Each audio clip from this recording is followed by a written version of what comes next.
Have you ever noticed how some people seem unshaken, even when the world around them falls apart? They don't just survive chaos, they grow stronger because of it. It's not luck. It's not magic. It's mastery. The mastery of ancient wisdom that cuts through the noise of modern life like a blade through fog. For centuries, Stoicism has remained quietly powerful. Its wisdom whispered not from mountaintops, but from the disciplined hearts of emperors, generals, and thinkers. Men and women who endured war, exile, betrayal, and heartbreak, yet still chose peace over panic, clarity over confusion, and purpose over pain. Today, we dig into that same timeless clarity. Not as historians, but as warriors of the present moment, ready to master life itself through 11 powerful Stoic lessons. The first lesson is this: control what you can. Let go of the rest. Marcus Aurelius wrote, "You have power over your mind, not outside events." Realize this, and you will find strength. Most of our suffering is not caused by what happens to us, but by how we respond. The Stoic knows, if the mind is calm, the storm outside can do nothing. Every time you obsess over the uncontrollable, you hand over your inner kingdom to chaos. True power begins when you reclaim it. Second, practice voluntary discomfort. Seneca, one of the wealthiest men of his time, deliberately slept on the floor, ate plain food, and wore rough clothes, not out of self-punishment, but preparation. He believed if you expose yourself to discomfort willingly, you build a shield of resilience. The Stoic does not wait for hardship to strike. He trains his soul beforehand. When others collapse from shock, the Stoic merely nods. He has already been here in his mind. Third, memento mori. Remember that you must die. It may sound grim, but this lesson breathes urgency into every breath. Life is not endless. Your time is your most sacred currency, and the Stoics remind us that each moment squandered in pettiness, complaint, or distraction is a moment stolen from your soul. Meditating on death is not to invite fear, it is to ignite focus. The fourth lesson: value action over words. Epictetus taught, "Don't explain your philosophy. Embody it." In a world drowning in opinions, the Stoic is silent and effective. Talk is easy. Discipline is rare. When others debate how to live, the Stoic simply lives, one principled step at a time. Greatness isn't announced, it's revealed in quiet, consistent choices. Fifth, embrace fate, amor fati. Love not just what happens to you, but because it happened to you. The Stoic doesn't resist reality, he welcomes it. Even misfortune becomes fuel for strength. Your setbacks, betrayals, losses, every one of them can be turned into a teacher. This isn't naive optimism. It's radical acceptance forged in reason. Sixth, stay grounded in the present moment. The Stoics understood that anxiety lives in the future and regret in the past. The only real battlefield is now. Each breath, each decision, each interaction, this is where your power lives. The past cannot be altered, and the future cannot be guaranteed. But this moment, this sliver of time, is yours. Own it completely. Seventh, train your perception. Marcus Aurelius said, "If you are distressed by anything external, the pain is not due to the thing itself, but to your estimate of it." The Stoic knows that perception is the lens through which we experience the world. Change the lens, and you change the world itself. A failure is no longer defeat, it becomes refinement. A delay is no longer an obstacle, it becomes preparation. Eighth, detach from outcomes. Desire leads to expectation, and expectation to disappointment. The Stoic acts with excellence but does not cling to results. His identity is not tied to victory or loss, only to effort. He does not beg life for reward, he offers his work as a sacred duty. That detachment frees him to act boldly, without fear. Ninth, cultivate inner stillness. In the age of noise, stillness is rebellion. The Stoic retreats not into apathy, but into clarity. In silence, he listens. In stillness he sees. He is not idle, but intentional. Modern life celebrates speed, but the Stoic values direction. Stillness is not the absence of movement, it's the presence of purpose. 10th, choose virtue above all. For the Stoic, there is no success without character. Fame fades. Wealth disappears. Beauty withers. But virtue, courage, justice, wisdom, temperance, these are eternal. The Stoic would rather die with honor than live with compromise.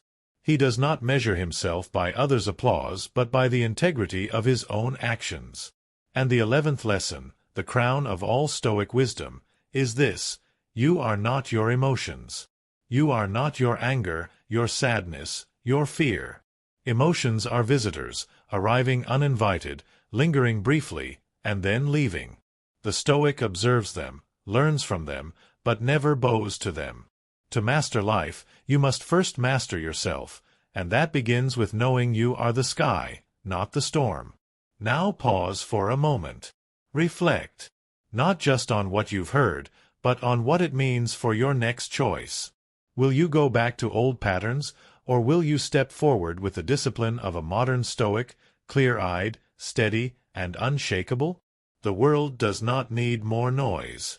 It needs more strength, more clarity, more individuals who lead from within. So now you stand at a quiet crossroads. One path leads back to comfort, the other forward into challenge and clarity. The Stoic doesn't chase comfort. He doesn't ask for life to be easy. He simply demands of himself to be ready no matter what life brings. That readiness is not loud. It doesn't shout. It's found in your early mornings, your silent reflections, your disciplined routines when no one is watching. Stoicism doesn't promise a life without pain. It promises a life where pain does not own you, where you become the architect of your reaction, not the victim of your circumstances. Every trial is a forge, and you, the iron, are meant to emerge stronger, sharper, more resolute. Even in grief, the Stoic does not collapse. He feels deeply, but he remains rooted. Because he knows emotions are not enemies, they are signals, meant to be understood, not obeyed. And in this mastery, something remarkable happens. You begin to rise. Not in ego or status, but in depth, in understanding, in presence. You begin to notice the weight of your words, the power of restraint, the beauty of simplicity. You find joy not in constant stimulation, but in the calm of a controlled mind. You stop needing attention, and start commanding respect, quietly, without trying. Each day becomes a battlefield. Not one where you fight the world, but where you conquer your impulses, your distractions, your fear. A Stoic victory is not loud. It is a man choosing discipline over comfort. A woman choosing truth over popularity. A soul choosing peace over chaos. And the beauty of it all? You don't need to be perfect. The Stoics never were. Marcus had doubts. Seneca wrestled with contradictions. Epictetus was born a slave. But they never stopped refining. Never stopped examining. Never stopped returning to their core. Am I living by my principles or by my habits? That is the question that echoes through every Stoic life. If you sit with these 11 lessons, not just once but daily, they begin to take root. They stop being quotes and start becoming instincts. You begin to respond rather than react, to act rather than complain, to serve rather than seek applause. And in doing so, you become free, not from difficulty, but from dependency. And that begins with you. You become dangerous in the best way, calm in crisis, patient in conflict, fierce in truth. And the world will not understand you. That's fine. The Stoic does not need validation. He walks a path lined with silence and shadow, but lit by the fire within. That fire is inside you now. Will you let it flicker in moments of inspiration only to fade in the winds of distraction? Or will you protect it, feed it, Turn it into a steady flame that lights your entire life? Because the truth is, you've always had that fire. The world simply taught you to bury it beneath comfort, approval, and noise. But now you know better. Now you've seen what's possible when you align with ancient strength, when you return to timeless clarity. You no longer have the excuse of ignorance. The path has revealed itself. And the only thing left is to walk it. There will be days when your discipline falters, when the old habits return to tempt you. But remember, even the wisest Stoics stumbled. What separates them is not perfection. It is persistence. They did not confuse a bad moment with a broken life. They simply recalibrated and returned to the path, stronger for having fallen. And that's what you must do. Every morning, ask yourself, what is within my control today? What virtue can I practice today? What small act of discipline can I commit to, even when no one is watching? You'll start to see change, not in dramatic fireworks, but in quiet victories. You'll notice you no longer rush to anger. You pause. You breathe. You consider. You'll notice that you stop chasing applause, because peace has become your prize. You'll notice that adversity doesn't frighten you anymore. It sharpens you. You welcome it not with a smile, but with steel in your eyes. And others will feel that. Without you saying a word, they'll sense that you are different, anchored, deliberate, aware. Not because you boast, but because your presence has weight. That's the mark of the Stoic. He does not need to be heard to be felt. And slowly, people will come to you, not for entertainment, but for guidance. Not for answers, but for an example. Not because you're flawless, but because you are becoming whole. This is what happens when you stop living reactively and begin living by design.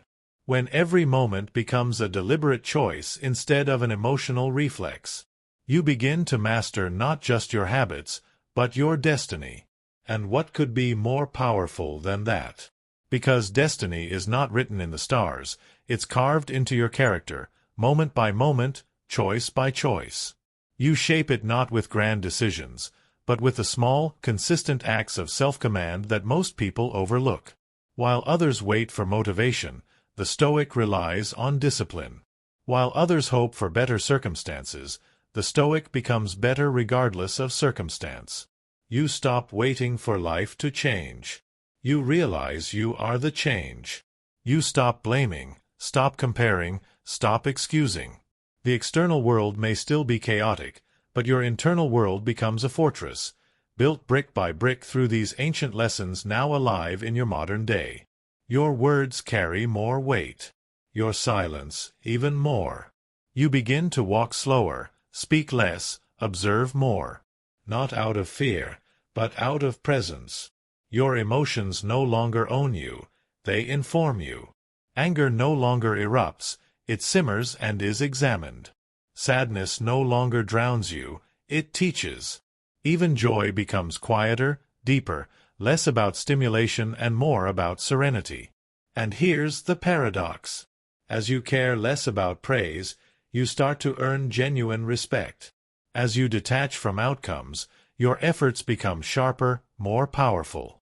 As you train yourself to accept hardship, life begins to trust you with greater challenges, because you can handle them. You've proven that. And now, your very existence becomes a form of leadership. Quiet, firm, unshakable. The kind that doesn't need titles or spotlights. The kind that makes others straighten their posture in your presence, not out of fear, but reverence. You inspire not because you try to, but because you've become someone who has mastered the hardest battle of all, the war within. So you keep going. You wake up tomorrow not searching for miracles, but preparing to be one. In your thoughts, in your actions, in the quiet courage of a person who has chosen to live by principle, not pressure. That's the Stoic life. And now it's yours. You won't always feel powerful. Some mornings will come heavy with doubt. Some nights will stretch long with silence. But even in those moments, you will carry something most never do, a compass that doesn't break under emotion, a code that doesn't bend to convenience. And when the world around you begins to spiral, when people panic, rage, and crumble, you will not be one of them. You will remain. Not because you don't feel, but because you've trained yourself to feel deeply, yet respond wisely. You've replaced reaction with reflection. You've learned that the first emotion is nature, but the second is choice. And now, your choices define you. With time, you start seeing the world through a clearer lens. You realize that life owes you nothing, but offers you everything, if you show up with the right mind. You no longer run from difficulty, you walk into it with poise. Because you've stopped asking, "Why me?" and started asking, "What is this here to teach me?" That shift, that subtle but seismic shift, is the mark of a Stoic. A person who no longer fears suffering, because they've seen what it can sculpt. A person who no longer chases happiness, because they've tasted the steadier joy of peace. A person who doesn't need to be right, but who seeks to be just, disciplined, honest, and free. You'll begin to influence without trying. People will feel the integrity in your decisions, the clarity in your eyes. They'll come to you not for flattery, but for truth. Not for noise, but for silence. Not for temporary inspiration, but for the grounded strength that only years of inner work can give. And you'll offer it, not with arrogance, but with humility. Because you know, you're still learning. Still sharpening. Still climbing the mountain with the same quiet commitment you had on the first step. But now you've seen the view. You've glimpsed what it means to live with intention, to respond with grace, to endure without losing your center. And that's something no one can give you. And nothing can take away. You carry it within you now, a stillness earned, not inherited. A wisdom forged in the fire of restraint, reflection, and relentless self-honesty. And as you continue walking this path, you'll begin to notice something rare: freedom. Not the kind sold to you in advertisements or shouted from stages, but a quieter, nobler kind. Freedom from your past. Freedom from impulse. Freedom from needing to prove anything to anyone. You'll make decisions with clarity, not pressure. You'll navigate loss without collapse. You'll stand firm in conflict, without needing to raise your voice. This isn't about becoming invincible. It's about becoming unbreakable in the ways that matter. It's about rising, not above others, but above your former self. You'll see that true Stoicism is not detachment from life, it's full engagement with it, minus the unnecessary suffering. You'll love deeper, not less. You'll forgive quicker, not because others deserve it, but because you deserve peace. You'll take action not out of ambition, but out of duty. You'll serve not because you need to be seen, but because your principles demand it. So what will you do with it?